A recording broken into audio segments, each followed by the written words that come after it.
ایک دفعہ کا ذکر ہے کہ ایک گاؤں میں بہت سارے گھروں کے لیے پانی کی اجتماعی ٹینکی بنی ہوئی تھی۔ اس بڑی ٹینکی میں کافی مقدار میں پانی آتا تھا اور پھر گھروں میں تقسیم کیا جاتا تھا۔ 24 گھنٹے کا ٹائم کچھ یوں تقسیم تھا کہ دن رات میں ہر گھر کی ایک باری ضرور آتی اور وہ اپنی ضرورت پوری کر لیتا۔ اس پورے نظم کو چلانے کے لیے بندے مقرر تھے جو احسن طریقے سے اپنی ڈیوٹی انجام دے رہے تھے۔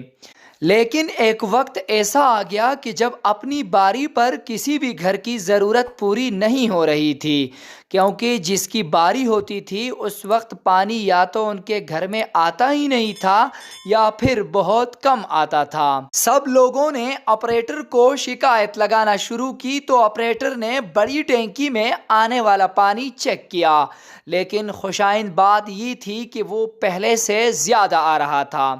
گاؤں کے لوگوں نے آپریٹر پر الزام لگانا شروع کیا کہ آپ رشوت لے کر ہمارا پانی کسی اور کو دے رہے ہیں، اور اس کے ساتھ ساتھ لوگ ایک دوسرے کو براہ راست نشانہ بنانے لگے۔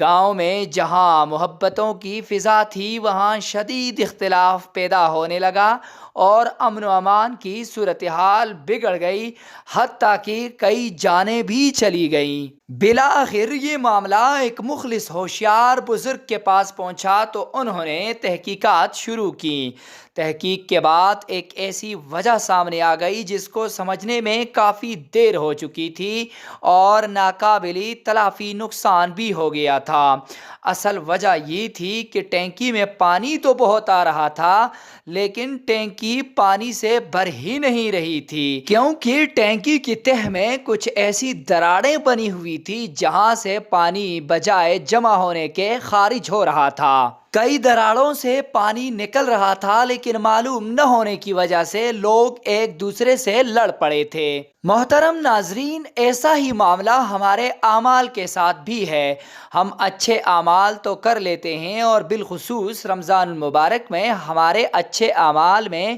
کئی گنا اضافہ ہو جاتا ہے، لیکن یہ اعمال ہمیں پھر بھی فائدہ نہیں دیتے، کیونکہ ہماری زندگی سے غیبت، جھوٹ، بد نظری، حرام کی کمائی، گالم گلوچ، جھگڑا، فساد، بیہودہ اور فضول قسم کی باتیں ختم نہیں ہوتی، اور یہ وہی دراڑیں ہیں جن سے ہمارے اعمال بجائے ذخیرہ ہونے کے ہمیں پتہ ہی نہیں چلتا اور یہ دوسرے راستے سے نکل کر ضائع ہو جاتے ہیں اور ہمیں کوئی فائدہ نہیں دیتے۔ اگر ہم چاہتے ہیں کہ ہم زیادہ سے زیادہ اعمال کریں اور ہمارے اعمال ہمیں دونوں جہانوں میں فائدہ دیں اور ہمارے اعمال کی ٹینکی بھر جائے تو ہمیں سب سے پہلے اعمال کی ٹینکی سے ان فضول کاموں کی یہ دراڑیں بند کرنی ہوں گی۔ پھر ہم اعمال کی ٹینکی میں تھوڑا سا بھی عمل ڈالیں گے تو وہ جمع ہوگا اور ہم اس سے استفادہ حاصل کر سکیں گے۔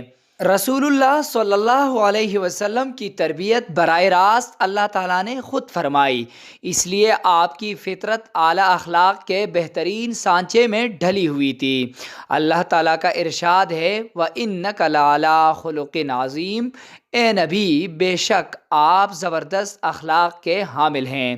رمضان تو خیر رمضان ہی ہے، آپ صلی اللہ علیہ وسلم اپنی عام زندگی میں بھی کوئی غیبت، بہتان تراشی اور بیہودہ فضول قسم کی باتوں سے ہمیشہ پاک و صاف رہے۔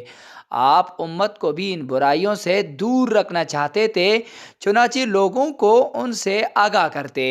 رمضان میں خاص طور پر ان سے دور رہنے کی تلقین فرمائی ہے، اس لیے کہ ان برائیوں سے پرہیز کیے بغیر روزہ ہو تو جاتا ہے، مگر روزے کے جو فوائد و ثمرات ہیں، اس کی جو اصل روحانی برکتیں ہیں اور اس کے ذریعے ہمارے نفس کی جس طرح کی تربیت مقصود ہے، وہ ان برائیوں سے بچے بغیر حاصل نہیں ہوتی۔ حدیث شریف کا مفہوم ہے کہ روزہ نفس اور شیطان کے حملوں سے بچاؤ کے لیے ڈھال ہے اور جب تم میں سے کسی کا روزہ ہو تو چاہیے کہ وہ بیہودہ اور فحش باتیں نہ بکے اور نہ حماقت اور نادانی کرے، اور اگر کوئی دوسرا اس سے گالم گلوچ یا جھگڑا کرے تو کہہ دے کہ میرا روزہ ہے، اور یہ کہہ کر کنارہ کش ہو جائے۔ ایک دوسری حدیث کا مفہوم ہے کہ جو آدمی روزہ رکھتے ہوئے باطل کام اور باطل کلام نہ چھوڑے تو اللہ کو اس کے بھوکے پیاسے رہنے کی کوئی ضرورت نہیں۔ محترم ناظرین، رمضان المبارک کا مہینہ شروع ہو چکا ہے اور یقیناً آپ سب کی یہی خواہش ہوگی کہ آپ زیادہ سے زیادہ عبادت کریں، تلاوتی کلام پاک کا اہتمام کریں، تراویح کی نماز پڑھیں، نوافل ادا کریں، تہجد پڑھیں، لیکن یہ سب اعمال کرنے سے پہلے جن کاموں کا ابھی ذکر ہوا ہے اور بالخصوص غیبت جیسا کام پہلے چھوڑنا ہوگا، ورنہ یہ کام دراڑوں کی مانند ہمارے اعمال کے اجر کو لیک کریں گے اور آخر میں ہمارے پاس کچھ بھی نہیں ہوگا۔ اللہ ہمیں ان سب باتوں پر عمل کرنے کی توفیق عطا فرمائے، آمین یا رب العالمین۔ اللہ حافظ۔